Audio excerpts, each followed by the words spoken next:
జగదేవ్పూర్ మండలం దౌలాపూర్ గ్రామ BRS party అభ్యర్థి మంజలింగం ఆదివారం మీడియా సమావేశం నిర్వహించారు.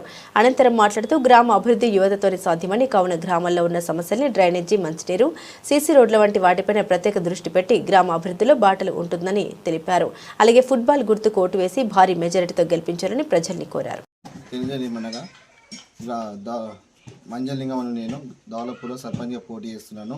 నేను ఇక్కడ పుట్టి పెరిగాను కాబట్టి సమస్యలు ప్రతి ఒక్కరు తెలుసు కాబట్టి నేను నా గుర్తు ఫుట్బాల్ గుర్తు అధిక మెజార్టీతో గెలిపిస్తారని, నేను గెలిచిన వెంటనే ప్రతి ఒక్కరి వర్కులు చేస్తారని పుట్టి పెరిగిన కాబట్టి ప్రతి సమస్య గల్లీకి ఏముందో సిసి రోడ్డు కానీ, మోరీలు కానీ, ఇంకా ఇతర సమస్యలు ఉన్నాయి, అవి తీరుస్తారని మాటిస్తూ, మరియు ప్రతి కులాలు నాకు అందరూ సపోర్ట్ ఇచ్చి ముందుకు ఇచ్చి నాకు సపోర్ట్ ఇస్తున్నారు.